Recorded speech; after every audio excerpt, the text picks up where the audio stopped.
I used to hear that term, follow your passion, and think like, I don't have a passion? Like, who are all these people that have passion and wake up and get out of bed and like want to do one thing? Like, you got to develop a passion. It's not something you find. It's not something you lost somewhere and you like pick it back up again. Hey there, I'm Goli Kalkaran, and this is Lessons from a Quitter, where we believe that it's never too late to start over.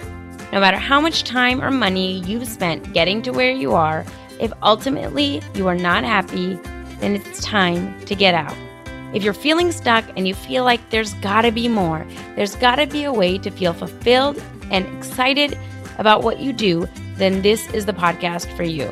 Each week, I will sit down with an inspiring guest who quit their professional career in order to forge their own path and create a life that they love.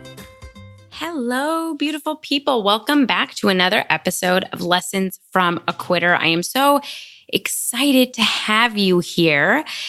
If you're new here, welcome. I'm jazzed that you're joining us. And if you are returning, thank you so much for supporting me for so long. I really appreciate it. I have actually been in the thick of our first group program. It's called Stuck to Strategy, and we started in September. It's a 12-week program where we are going as a group through a bunch of modules and steps to start figuring out what everybody wants to do, getting clarity on what they're, curious about, what they want to pursue, and how to set up actionable plans and steps to start transitioning out of their careers, finding that dream career, finding that dream business. It's been so much fun. It's so amazing to see the breakthroughs and just these huge steps people are taking.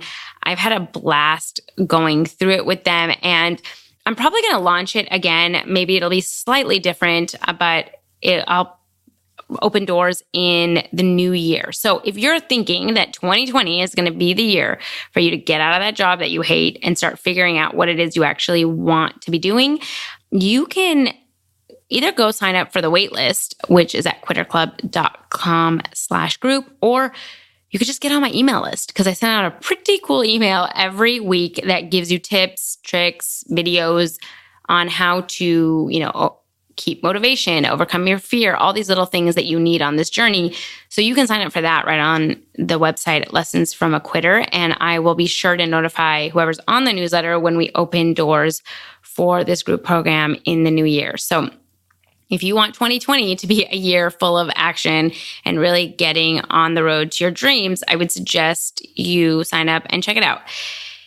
With that, this episode is so special to me. It is a replay of the podcast episode that we recorded live at our first live event back in August.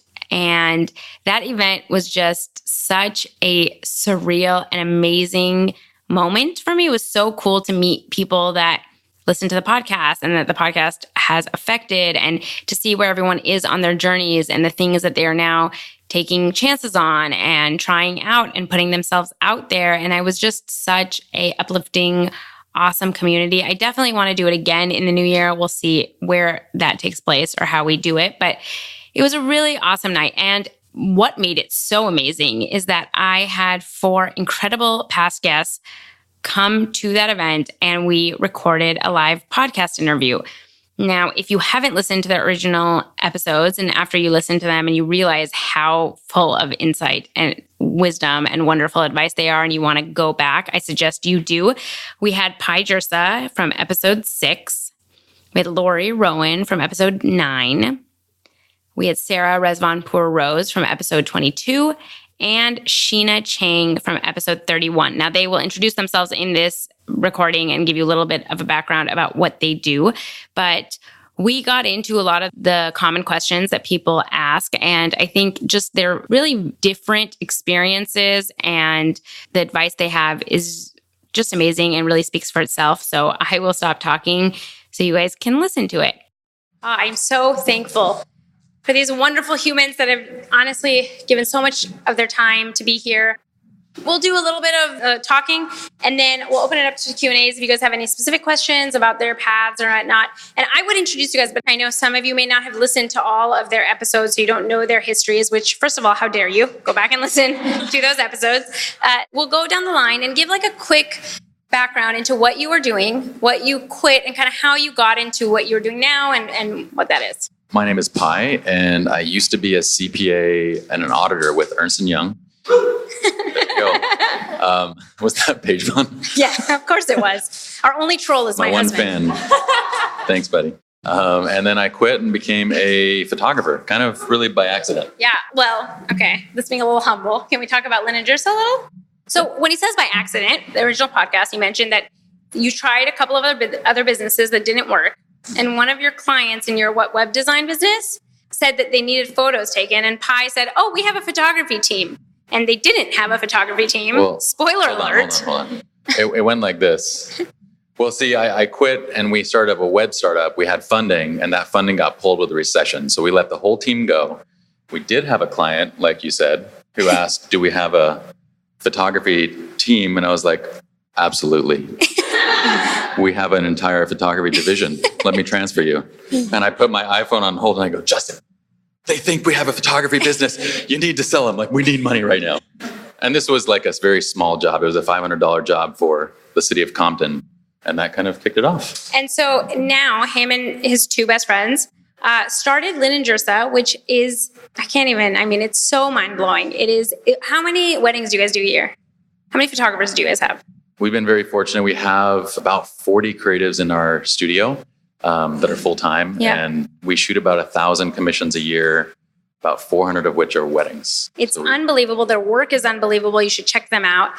What they've created is just astounding. So thank you for being here. Thanks for inviting me. Laurie, you're up next. And if you try to be humble, I'm going to do the same thing. So talk about how amazing it is. Okay. Hi, my name is Laurie Rowen, and I quit 10 years ago. Just celebrated my 10-year quitter anniversary. Yay! And thank you. I started a business called Montage Legal Group, which is sort of a group that picks up lawyers who quit.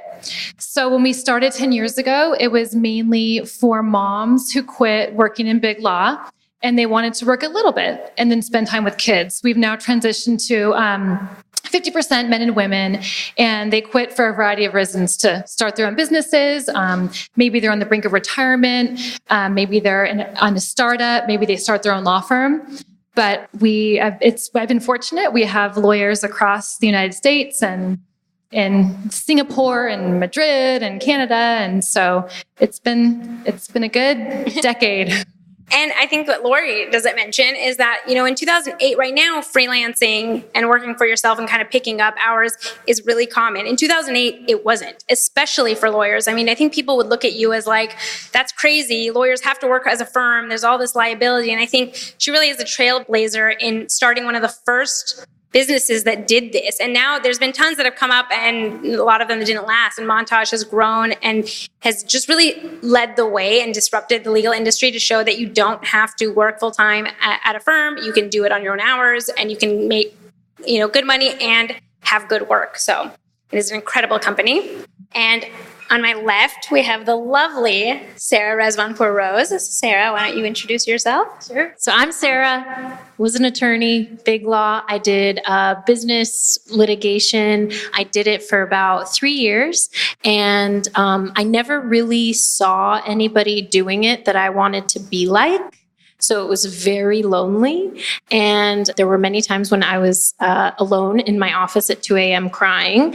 And even though it was like something I worked so hard for and I was making good money, I just knew it wasn't my place. So my brother actually worked at the same firm. He left, started his own plaintiff side law firm, and I joined him. And that was a really restorative experience. And I loved working with everyday people. But at the end of the day, I was still doing litigation and it's not my vibe. I'm like a hippie at heart. I am not a litigator. I was a good litigator. I was kind of like a secret weapon litigator, but I always wanted to do something creative. I wanted to do something artistic. I wanted to be in touch with nature. I wanted to be surrounded by feminine energy. And I don't mean women. I mean like feminine creative energy. And I decided I was going to go into interior design because I loved it and I was good at it. And I didn't have a degree, but that didn't stop me. So there was a designer that I love named Justina Blakeney. Her company is called Jungalow. And I had her books. I was following her on all social and I was obsessed with her. I reached out to her when she was looking for an intern, got an internship, and I've been there ever since. It'll be 2 years in September. Well, and let me just say, yeah, it's an incredible story. And I think what Sara doesn't mention is that I think a lot of times when you're a lawyer and you have that degree, to go back and be an intern is a very big hit to the ego or to what other people are going to say. And to take that on, and then she was just so incredible that she ended up creating her own position at Justina's company, which is if you guys don't know the Jungalow, you should go look it up. It's a world-renowned design studio. She is an incredible designer, and she's now creative counsel. So she gets to still do legal work, but she also gets to design and do book deals and project manage and do a million different things. And she just literally created that position. Like there is no position called creative counsel, she just made that up and it's amazing. Yeah, there is now. Okay. And this is the wonderful Shinah Chang. Hi. So I'm Shinah. Who here has heard of the term tiger mom? So I had a classic tiger mom. I'm Korean American. Grew up my entire childhood just like get into Harvard was the main goal. Everything was working towards that. So I did that. I got a perfect SAT score. I got into Harvard. I went to law school because I didn't know what else I wanted to do. Does that sound familiar to anyone? Ended up working at Akin Gump, big law firm, for 6 years, 3 in New York, 3 in LA, just unhappy the entire time, and finally quit in 2013. Sat on my ass for a year, gotta be honest, just resting, and then started exploring creative stuff. I found calligraphy, I clicked with it, and now I do calligraphy for a living. So I am a professional calligrapher, and I teach calligraphy online, and my business is called Crooked Calligraphy. That's me. And what Shinah is not saying is that Shinah's grown just an incredible platform. She has like 70,000 followers on Instagram. She has this thriving business where she teaches other calligraphers how to start calligraphy businesses. She has such an engaged audience, and her calligraphy is the coolest calligraphy you'll ever see. I think what she does is such a testament to the times because she saw calligraphy, but really injects her own personality. So her phrases that she does in like beautiful calligraphy is like, just fucking do it. She cusses, she does, and I love that. She really has her own personality in it. And that is the reason why she is so successful. So thank you all so much. So I am going to start, and feel free to, if you feel really like passionate about the question or, you don't have to answer it. I don't want to put anyone on the spot, but I want to talk a little bit about how you figured out what you want to do. I think so often people, when they want to leave, are so paralyzed by the thought of making the right choice. Leaving, like, what's that next thing going to be? And that has to be it. So how did you figure out, like, was it the right choice? Did you have confidence that that was the right choice for you when you left? Or when you started, even when you were starting, like when you started photography, did you know this was going to be the thing for you? Well, we quit to do the web startup, actually. Yeah. So we had no intention of being photographers. I didn't even own a camera. I had my phone. Like, I had that. But me, Justin, and Chris were sitting there in my apartment, and we were all trying to kind of figure out what to do. And so it was like, we'll do some web design thing here, and we'll try this here. And when we lost, that's after we lost the funding. So we're just kind of trying things to see what worked. And even when we got that first client, it was like, okay, that's cool. We got $500, $500 split 3 ways after like 4 days of work. That's not like a lot of money. Although back then it was better than nothing. But I think a lot of times we wait until you have that perfect idea and it never comes along. Right. And there's no such thing. And it's funny because Carla's in here right now. And we were just chatting earlier today about my creative process and that kind of way that I work. And I didn't even realize that this was happening. But like when I go into a shoot or when I set up test shoots for myself every 2 weeks. So every 2 weeks, I just have a model come in and they're paid. So like if I just want to like dick around for 4 hours, I can totally just do that. Yeah. But they're paid and I'm just going to sit there and play. And I didn't realize how uncomfortable it was for everybody else in the room. Because Carla's like, when you're like trying to figure out something, it's like you don't know what the freak you're doing. because I'll actually, and I don't do this on like actual client shoots. So Goldie, I wouldn't do this on your wedding or it's all over. I wouldn't do that at the wedding. Okay. But for these test shoots, I will just play, and I'm sitting there talking out loud because that's what I do. And I'm like, man, this looks really shitty. I mean, you look amazing. You look really good. But my photograph does not look good. I'm like, man, I don't know if this isn't really what I want. And I just keep doing this until like an hour into it, I have something. And I'm like, I'm really proud of this. Right. This is great. And then I'll start it all over again. Be like, oh man, this looks like a piece of crap. I don't like it. But that's almost exactly how every single thing that I do starts and how it ends. Right. It's like this weird throw things at the wall until something's stuck. And then I've gotten comfortable with that with time. But that's how photography was. We'll just throw things at the wall and like, oh, we got another photography job. Oh, we got another photography. Maybe we should like focus on this. Maybe we should look more into it. Yeah. And that's kind of how we landed it. But we had no intention of setting out. I got my first camera with that $500 job. Though. I went to Costco and got the Rebel kit. I kid you not. Yeah. It was good. Incredible. So I tell my story as in like, I found calligraphy and it just clicked. And that's the short version because nobody went. The long version is I did a bunch of stuff. And if it didn't do all that stuff, then I think I wouldn't have come to calligraphy in the way that I did. Like I wouldn't have been ready for it. So like I just took all the workshops I could find. I took woodworking and figure drawing and knitting, and I interned for an interior designer. I opened up a knitting pattern Etsy shop. I started with greeting cards. Like I just tried so much stuff. And without doing that, there's no way I would have gone to calligraphy, and there's no way I could have foreseen calligraphy when I quit law.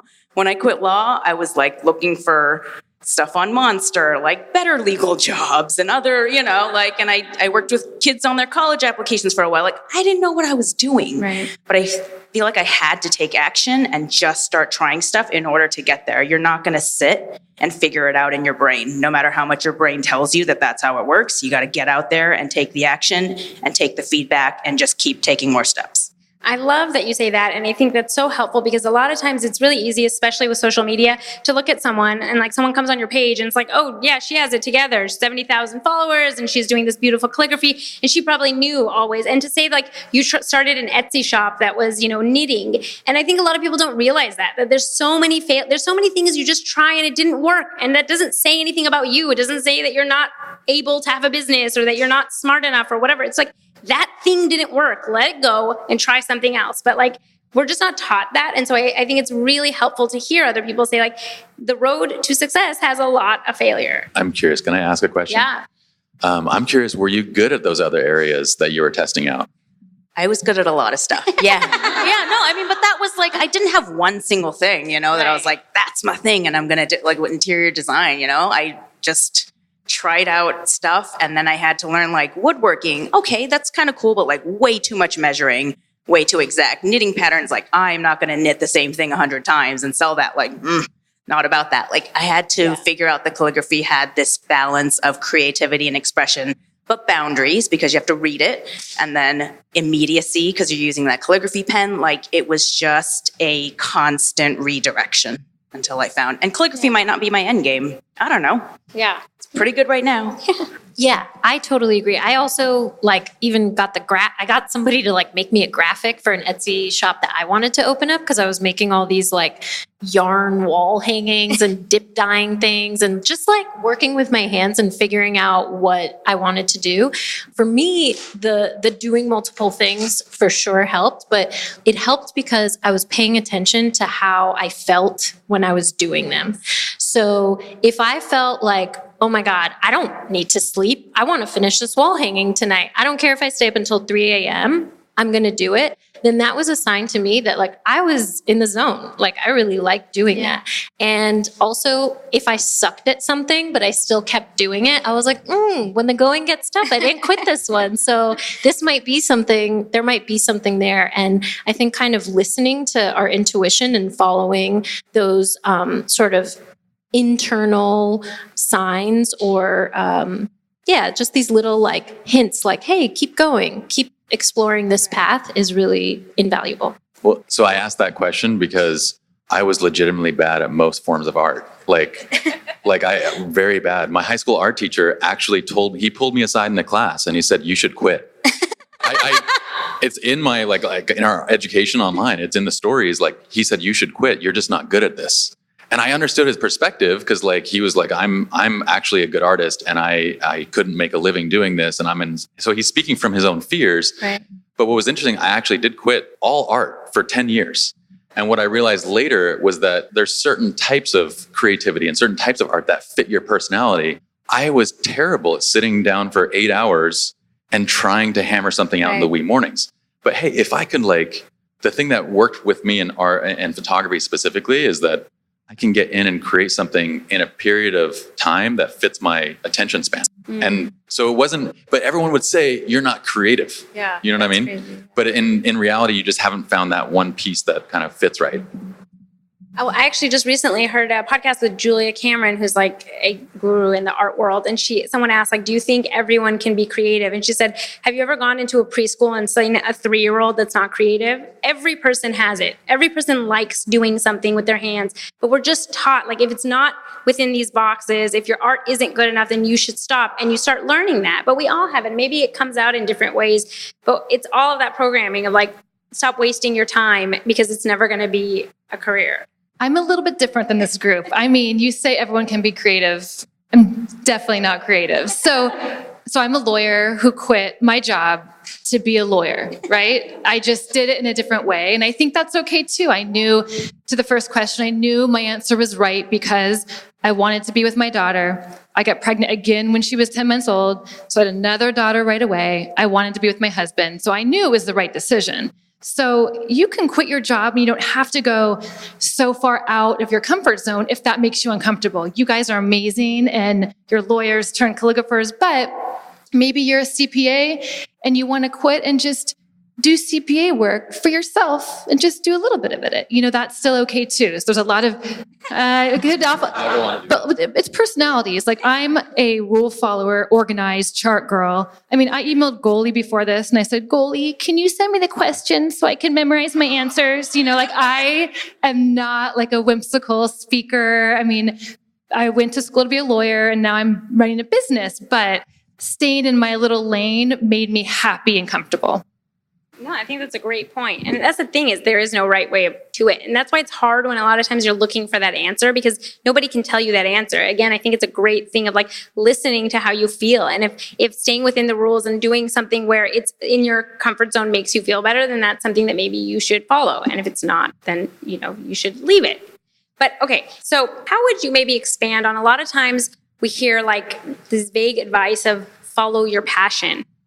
What does that even mean? And a lot of times you don't even know your passion. So what advice would you give to somebody that is trying to figure out that? And it's not, I mean, I know you guys said you've tried everything. And I really think that's the answer is just try and see what you like. But would you change that phrase in any way? Follow your passion. What should people do? I would say, this was just what worked for me. Everybody's different, but I would say doing a lot of internal exploration. So the thing that I think led me to want to be a lawyer is because I was really into external validation. I wanted my parents to be proud of me. I wanted society to be like, ooh, you're smart. I wanted to make good money and have that be some sort of measure of my worthiness. But that's all external. None of it is coming from inside of me. The things that really mattered to me were things I had to kind of pull back all of the layers, all the prestige, all the what other people are going to think to expose and get in touch with. And it didn't just flow out of me. I was journaling for months. I would just do these thought experiments and kind of try to pull out of me, what would I do for free?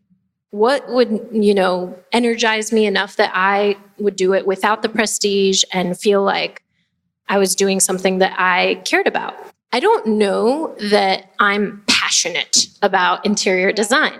I am a creative. And so same thing, I don't know if this is my end game, but I love that I get to balance, the skills that I picked up in law, kind of business development-y type skills, contract negotiations, things like that. And I can also do a room setup and learn about photography and Photoshop and, all of that. So I think it's just looking inward, pulling that stuff closer up to the surface, and then just really honing in on that and flexing that muscle so that we're a little bit less dependent on external validation.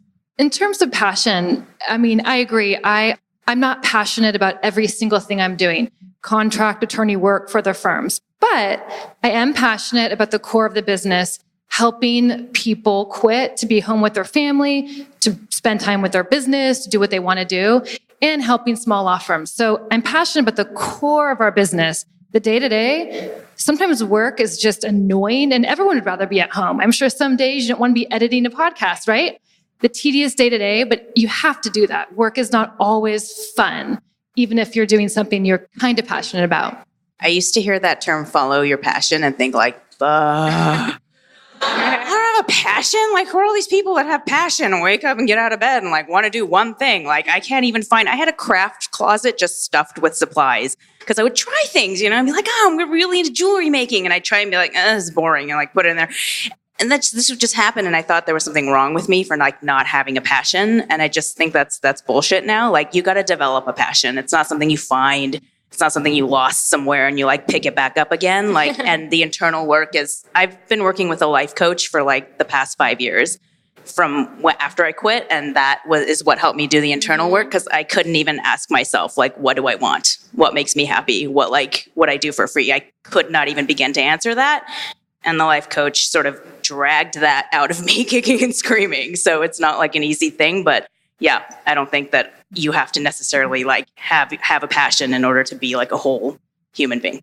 Now, moving on to confidence in what you're doing. I think a lot of times we're waiting to feel confident to take that step. And I think there is this like, I don't know, we think that we lack something and other people don't. And it's easy to see someone that's a couple steps ahead or 10 steps ahead and think, oh, they must feel so confident. And, it's complete bullshit. And I think everybody lacks confidence all the time. And even with each thing, it like brings up new problems that you're trying to overcome. But I wonder like how you guys dealt with building that confidence in what you're doing and how you deal with like the lack of confidence or doubt or fear that still, I'm sure, pops up in your business or your career or what you want to do next. I feel like there's also, maybe this is just like a West Coast or on the coasts thing, but, people talk about how religion is on the decline and people are, seeking out alternative, let's say like forms of spirituality or something like that, which is awesome and great. And, we're evolving as a society, but that feeling of connection that people have when they're part of a religious group isn't quite there. Because when you're off paving your own path and deciding on your own spiritual,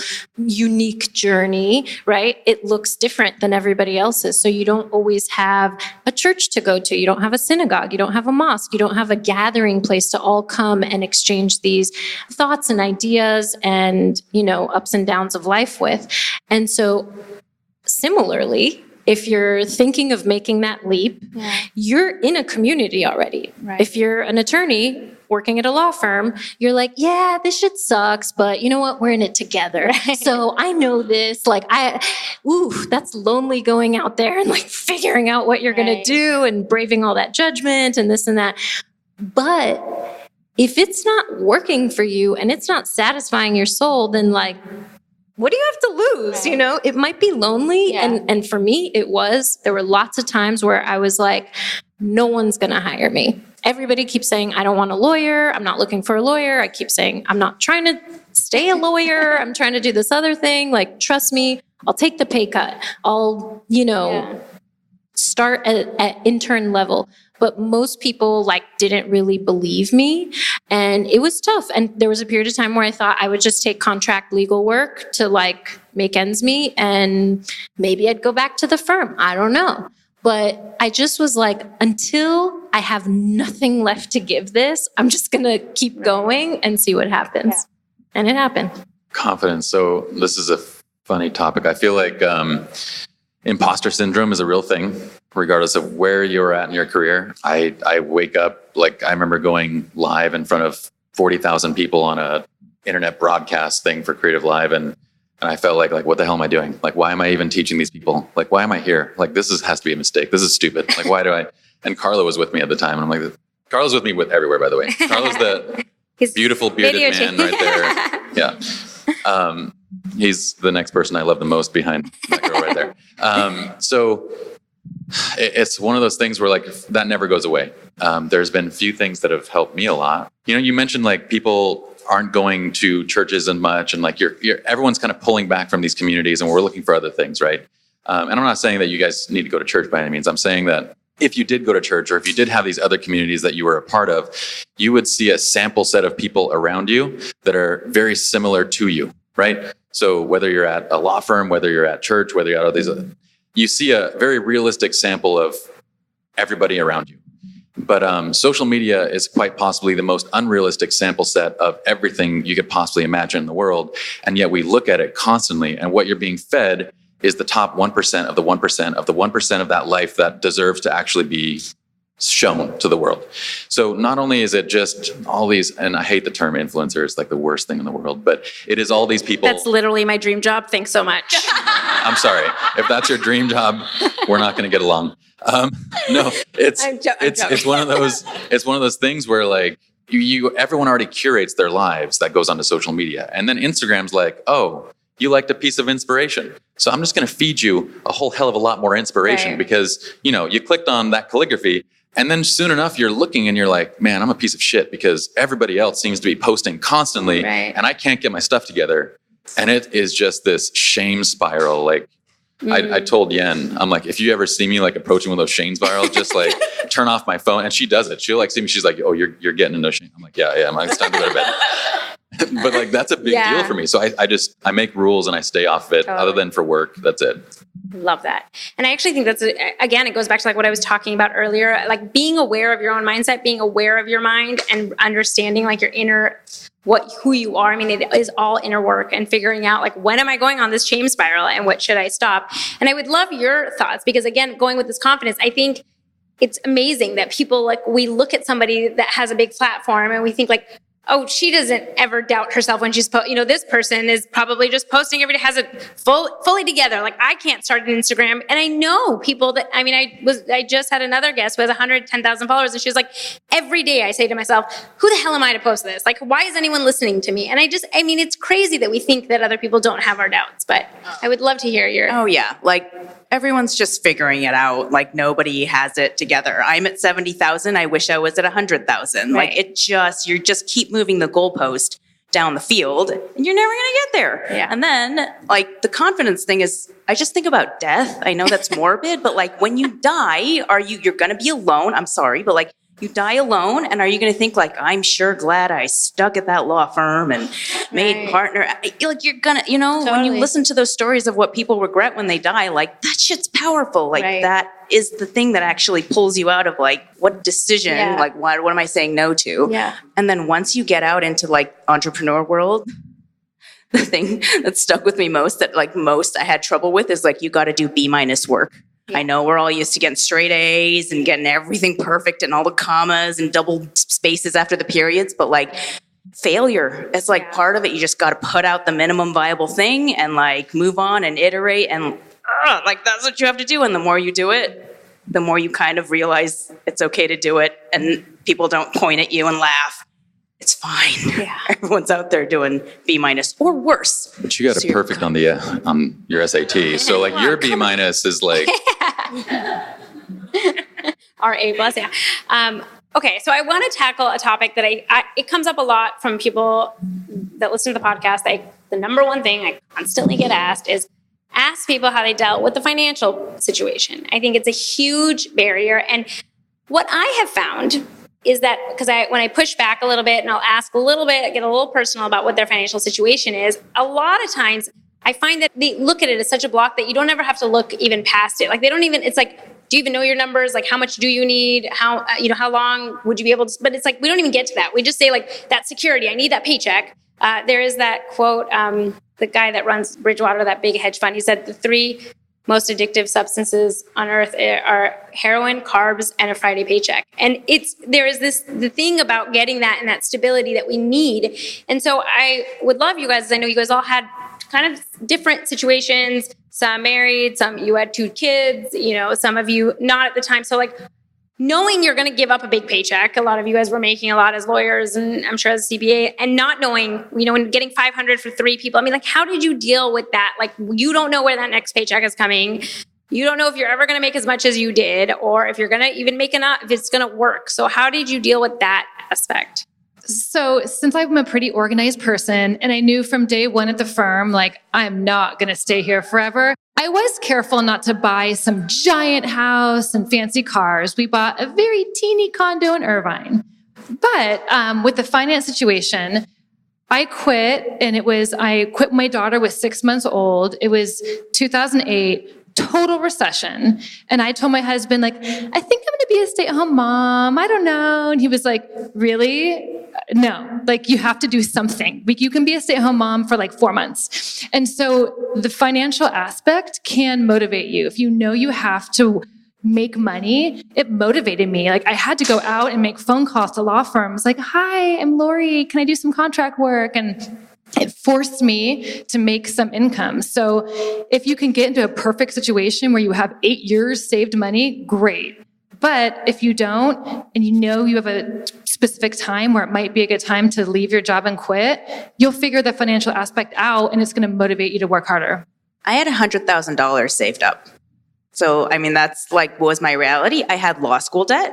It was at a low interest rate, so I was kind of okay with that. I think I paid off my car. I was living with my best friend in his spare room in his condo. He was charging me sort of less rent. So I had and like the fear was real about leaving and like not being able to make money. And fear does a funny thing, right? Like fear's trying to protect you. It goes to the worst possible scenario. It goes to like, my family's going to desert me. None of my friends are going to take me and I'm going to end up homeless and dead in the street. Like that's always where it goes. And you just have to like, okay, you think it's going to go there. What's the actual reality? Oh, I have a friend who might let me live with him. My parents won't kick me out. I can work with Montage. Like I have contacts at my law firm. I probably did a good job there. I can always go back. Like you have options.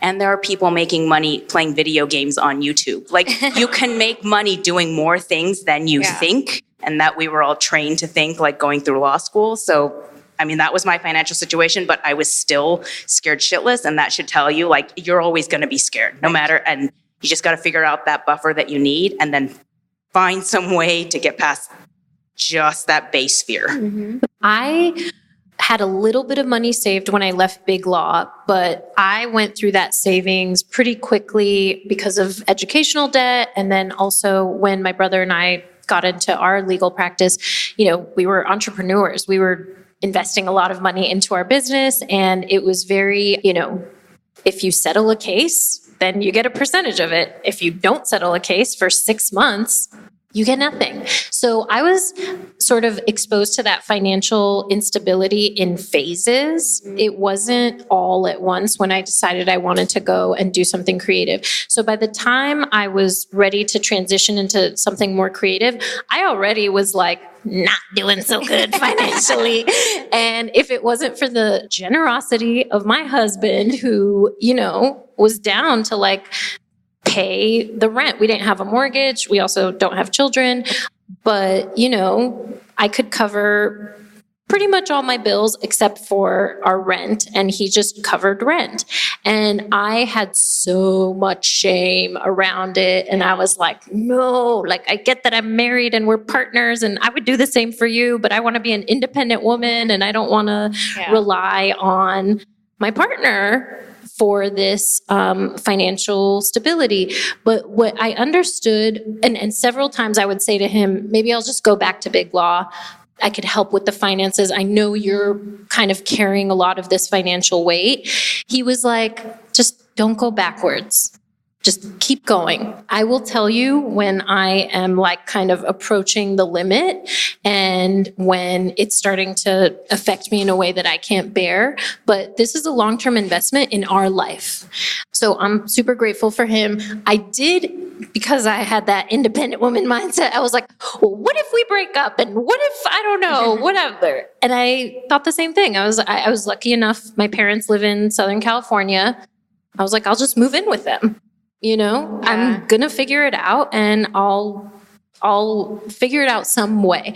I didn't know how, and I didn't have a plan at all, but I did set a minimum goal. I was like, okay, I'm going to start over in a new field. What would like an entry level position pay? And I was like, if I could just get like $50,000 annually, which, you know, going from like almost 200,000 was like, but again, I had like a 3-year gap in between where I definitely was not making $200,000. So that helped me make it a little bit more doable.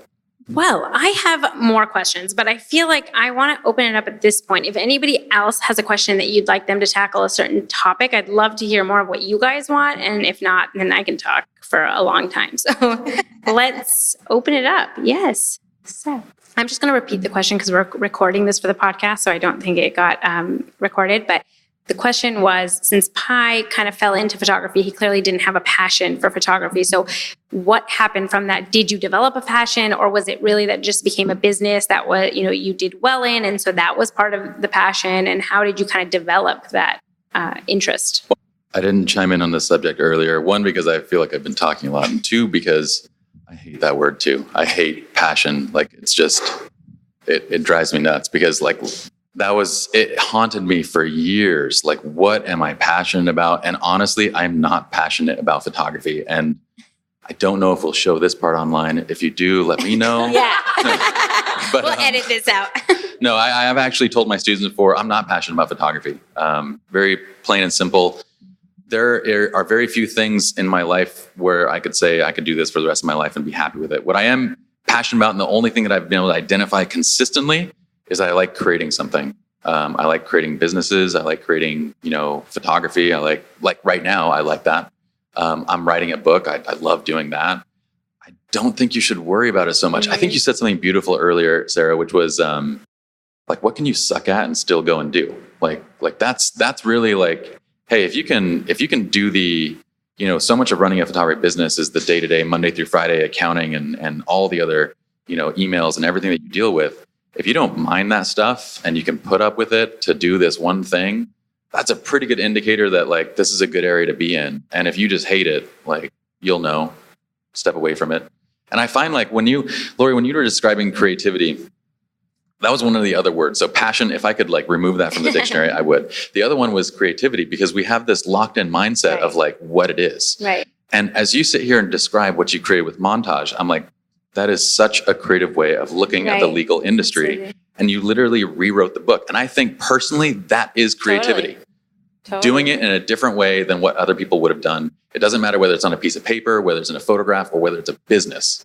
Yeah. So my 2 cents. And one thing I would like to bring up, because I've heard now 3 of you guys mention it, and I think that this is something that has happened to me, and it's really hard when you're in that old paradigm. I think when you're brought up to get to a certain goal, you think like you're locked into that thing. And the next thing is you're going to be locked in for 10, 15 years. And what happens, and you won't get this until you jump, because once you jump and you have the confidence and you see like, hey, I can figure it out, I'll make some money.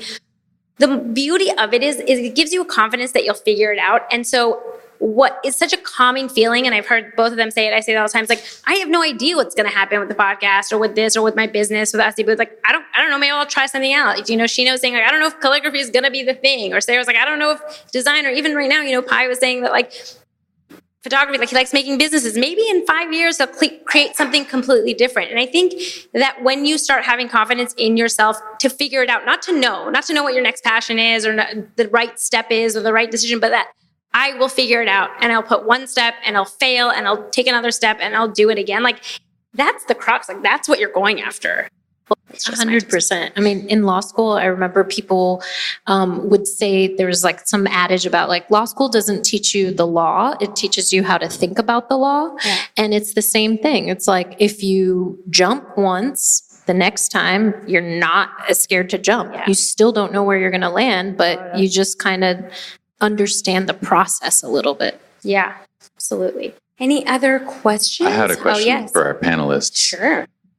Girls, do you have an area that you participate in on a daily or weekly basis where you love doing it, but you just suck at it, like to no end?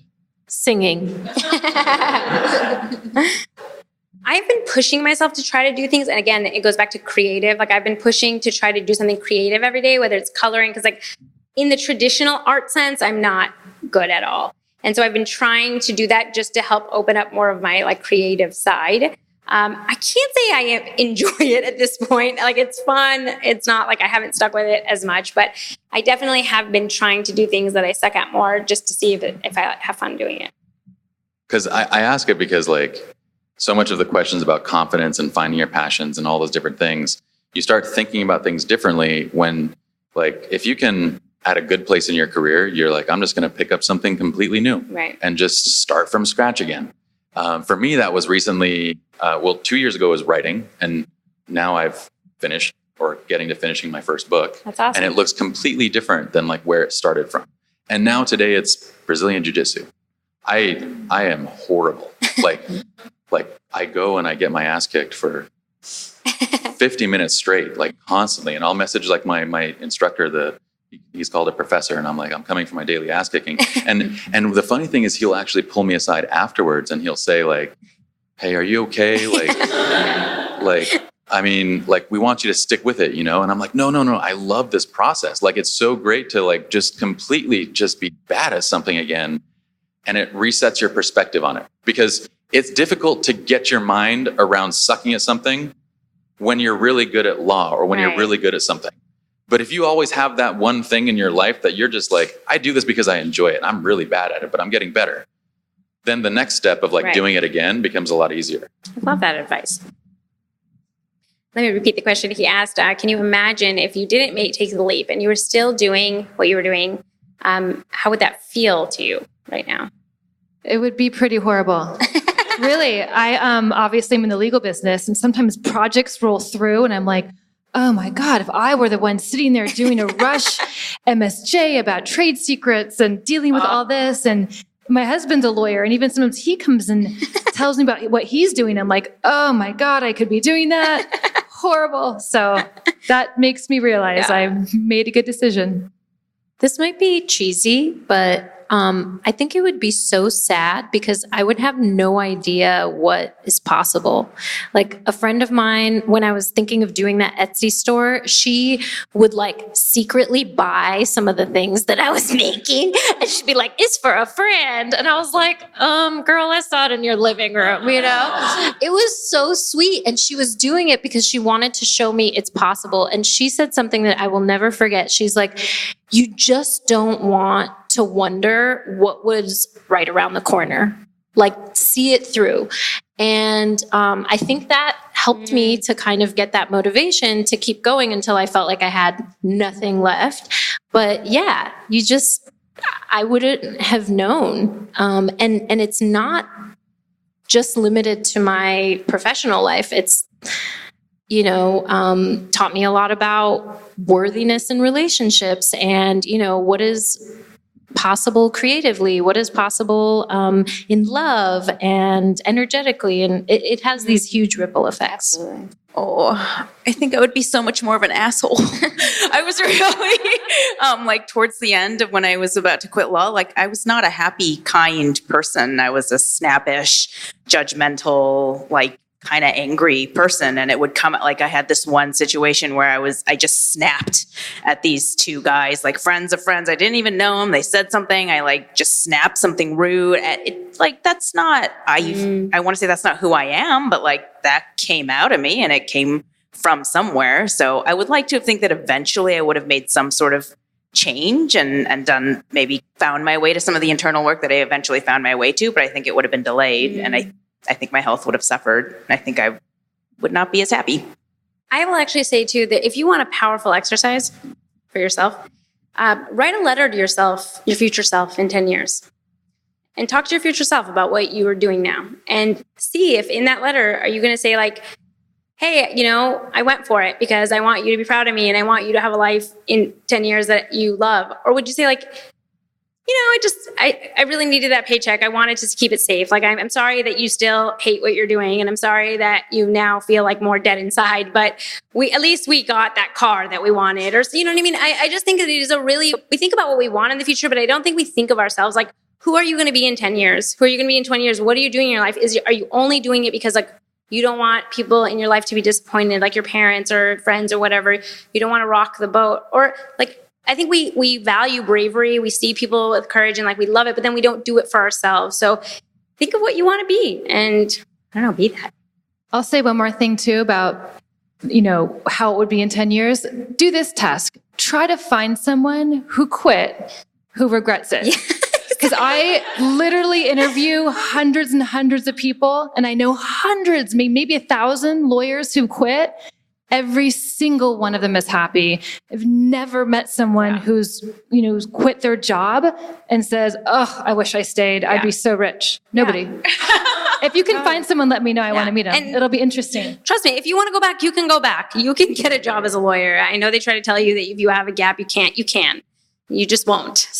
So the question was, do you ever wish you left earlier? And like, should you stick it out if she's a first year in her legal career? Do you stick it out for a while and tough it out? Or if you know it's not for you, do you just leave?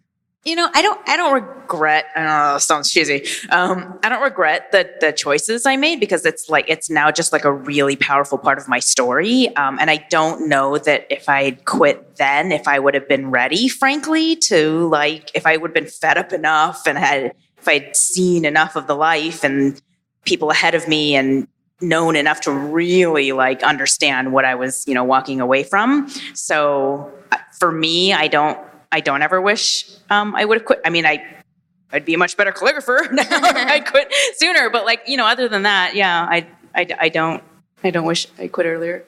It might be a little bit different in law than other careers, but I think staying a couple years, 3 years. I mean, I left when I was really young. I mean, I was a fourth year with a baby in between and a long maternity leave. So, I think as a lawyer, stick it out a couple years. I had a friend who hated it first year, miserable, said she was going to quit every day. She's been there 15 years, loves it, is actually one of the happy lawyers because there are some.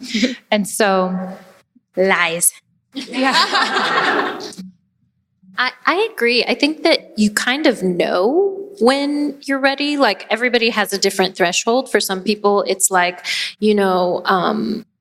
there's something that happens, some light bulb that goes off. For other people, it's, several years of kind of being in the same headspace. I also, my first year, knew I did not want to be there very long. And so my eyes and ears were always open for other opportunities. The thing is that the first few years of your legal career, most of the opportunities coming your way are lateral opportunities. Like whether I'm at this big firm or this big firm, like how much of a difference is that really going to make?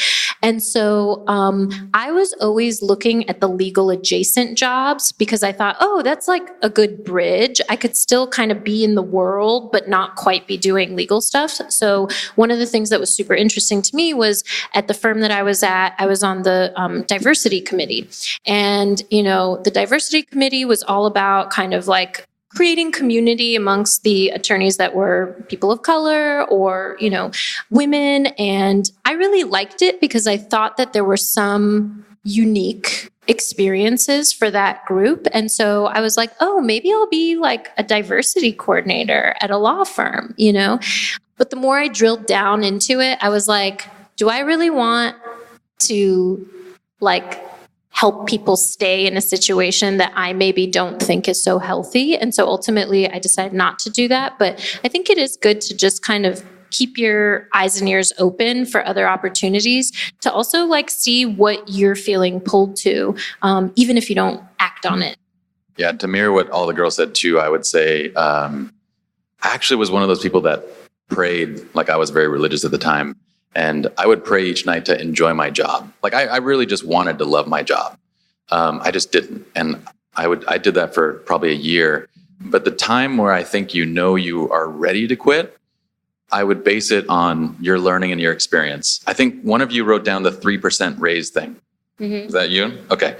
So when you get to a place where you're like, man, I can feel that ceiling pushing against me, and I want to go and do something else, and I want to reach my potential. But if I do that here, all I'll get is a 3% raise and a little, they used to give us reviews where they give us a 1 out of 5. And they would literally rate and review every single person at a 3 because people were too afraid to give you a 4 or a 5. And so they keep you at a 3. So you could kill yourself and you'd get average. And when you're at that place where you're not learning and you're not growing anymore, that's the time.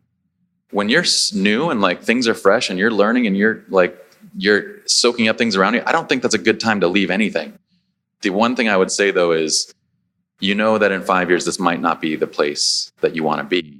And so prepare yourself financially now, meaning like, don't go and buy that Tesla. Don't go. I really want a Tesla, but like I live so far below my means that at any point in time, I can literally lose my income and be good for the next 10 years. And that's what I would say is like, live at that level where like, you know, you're not even restricted by any means. Because when you get all those things, those are what are going to keep you like attached to the job, like all the mortgage and everything that you have to pay off. And I would just piggyback. A lot of times when we're unhappy, we just so focus on that. But like, if you already know that this might not be for you, but you're going to stick it out, now is the time to explore calligraphy on the side or knitting on the side. Like, I actually wish I didn't even realize I was that miserable and I was going to leave until I quit, you know? And so then it's like, oh, I'm starting from zero. And I wish if I knew and I had really been in tune with myself to be like, hey, I'm not happy here and I want to try something else, then maybe I would have taken baby steps. Maybe I would have started a side hustle, or I would have tried it. And like, you can really start developing those curiosities while you're there. And then in a year, 2 years, 3 years, maybe you realize like, hey, now I'm in a good place financially. I know what I want to go through. And so that jump isn't as scary as what a lot of us like jumping without knowing kind of did. Well, thank you all so much. I honestly I cannot thank you enough for taking the time. You guys are just, the wisdom is infinite. I love you all. And I'm so, honestly, the biggest thing that I am happy about this podcast is that it has put such incredible people in my life. So I really, really, really thank you from the bottom of my heart for taking your time to come here and be with us all. So thank you. How amazing were they? Here are my 3 takeaways, even though there are much more than 3 takeaways from that discussion. 1, no one has confidence before they start. Confidence comes from action. So you just have to get started. And I think that leads nicely into number 2, which is clarity also doesn't come before action. I think so often we're waiting to know the exact thing that we want to do. But what I really want to highlight on this podcast, and it happens in pretty much every episode, and I think that the guests at our live event really highlighted on it, is that if they just sat and tried to think about it, they would have never picked the thing that they ended up doing. It's like once they started taking action, each step led them to the next, and they pivoted accordingly and they found the thing that they loved. So while it's hard to take action when you're not completely clear, that is the only way to find that clarity. And I would say 3, stop worrying about finding your passion. It's a loaded term. It's overwhelming. A lot of people don't even have a passion. Just figure out what you're interested in. Start going after it. Start taking action. You'll find that clarity. You'll pivot. You'll figure out the things that light you up, and it'll make it easier to take the next step and the next step. So take that pressure off and just start doing something. I hope you guys liked this episode. If you're interested in another live event, shoot me an email, let me know, and maybe we can set it up somewhere near you. Thanks so much. Thank you so much for listening. I can't tell you how much it means to me. If you liked the podcast, please rate and review us on iTunes. It'll help other people find the show. If you want to connect or reach out, follow along on Instagram and Facebook at Lessons from a Quitter, and on Twitter at Quitter Podcast. I would love to hear from you guys, and I'll see you on the next episode.